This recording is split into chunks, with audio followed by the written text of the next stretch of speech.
Man, I don't know about you guys, but do you hear that? What happened to them boys?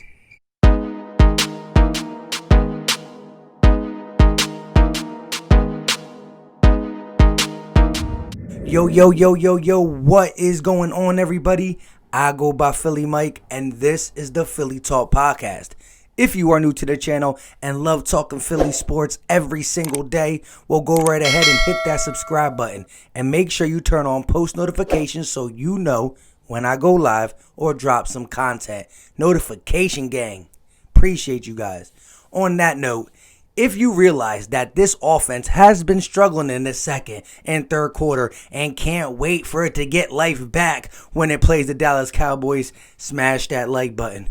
With all that being said, let's jump into today's topic. So today, we're going to talk about where the Eagles are going and where the Cowboys are going and some trade proposals that were offered to the Eagles that kind of are going to get turned down because of the situation. But let's start with the news out of Dallas. Real quick, breaking news. They are trading Everson Griffen to the Lions for a 6th-round pick. So, Everson Griffen, a guy who gives the Eagles trouble, especially with the beat-down offensive line we have, similar to the Dallas Cowboys, is being traded away to the Detroit Lions for a 6th-round pick. Talk about just giving up. Now, I'm not saying they're in full tank mode, but a team that is only one game out of first place, and their guy, their owner, Stephen Jones, comes out and says, we still feel good about this team and we're still pushing forward. I mean, a guy you picked up to help this pass rush that's already struggling, you get rid of him ahead of the division game, where if they win this game, they're back in first place and back in the driver's seat, hoping that Andy Dalton gets better.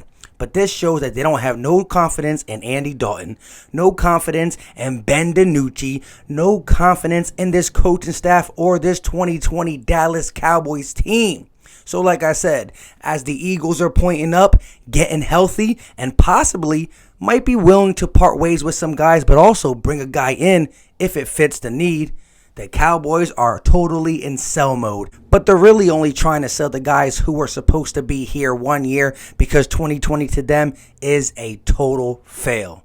Because they're not used to having to deal with the adversity of this many injuries, a la the Philadelphia Eagles for the last 3 years. I mean, you could say Dak Prescott is pushing it because Carson Wentz goes down by any means.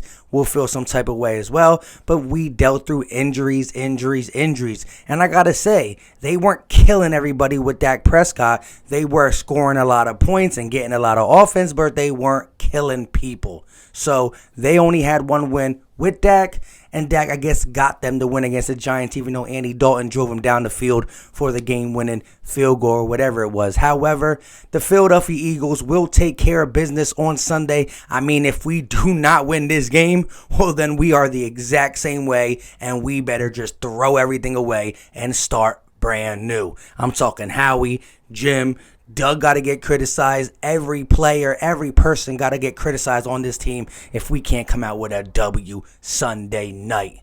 Simple and plain.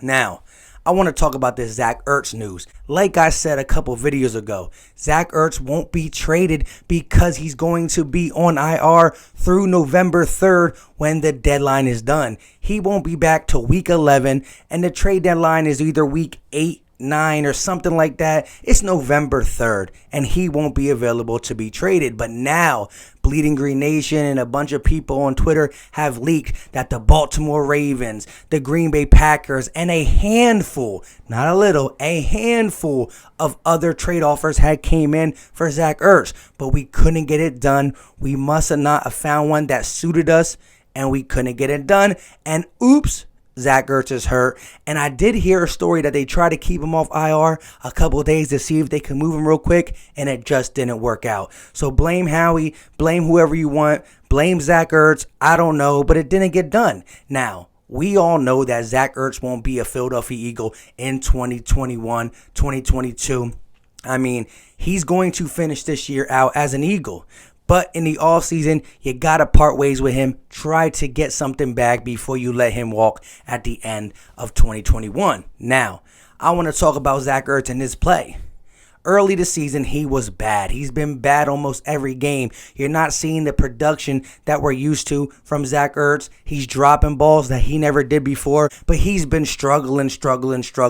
And whenever we thought we were going to get him on track against the Ravens, against the Steelers, he had to stay in the block because we couldn't block nobody. The offensive line has been putrid all year. We're keeping tight ends in the block. But I will say this, Richard Rodgers led our team in receiving yards against the New York Giants, more than what Zach Ertz did the rest of this game. But for those that are saying when he comes back not to play him, that's kind of foolish to me. Now look, I understand your point of view that Carson Wentz forces the ball to Zach Ertz when he's in the game, but that was in the past. I mean, look at the game logs. He hasn't been forcing the ball to Zach Ertz. He hasn't been going to Zach Ertz the same way since Travis Fulgham, aka TF13, has been a new addition to this team. But you think about it, Travis Fulgham has a touchdown almost every game except the last game, and he gets about 75 to 80 yards per game. But his best game was against the Steelers, where Zach Ertz played, because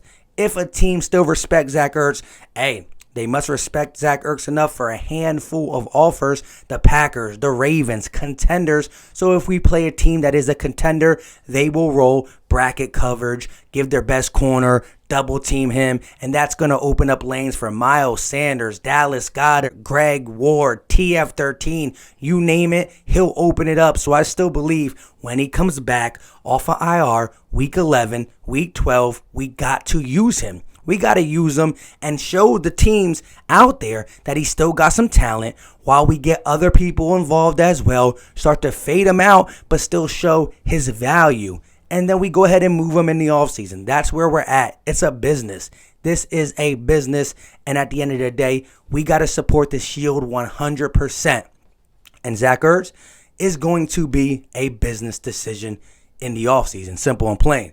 But could he help us win this NFC East and possibly steal a game in the playoffs? Because I'm telling you, we get healthy in the end of the season and we have a home game against the Bears, the Cardinals, the Saints, the Rams, the Niners. One of these teams, we can steal a W. Simple and plain. And like I said, Travis Fulgham, John Hightower, Greg Ward Jr., Miles Sanders, Dallas Goedert, Jalen Reagor, they have to be part of the offense. No more force feeding Zach Ertz. But this year, we've been done with that. It's been out of our game plan because Zach Ertz is not the same. He's being held in for blocking, and we just left that type of ball game. If we going to force feed anybody, it's TF13, and we're starting to see that. So I do like that. But like I said, he definitely rolls coverage off these guys. He will get them better looks, simple and plain. It is what it is.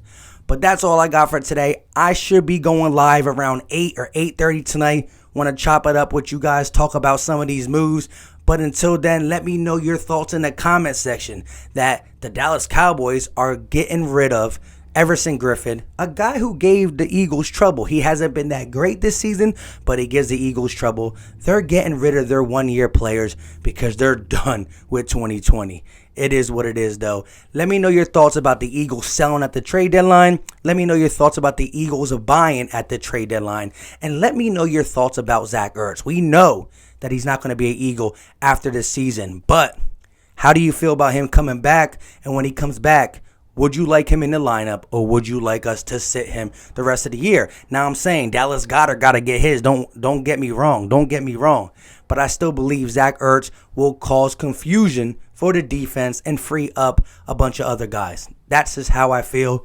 TF13's best game, over 150 yards. Zach Ertz was there. It is what it is. Until next time, you guys know what time it is.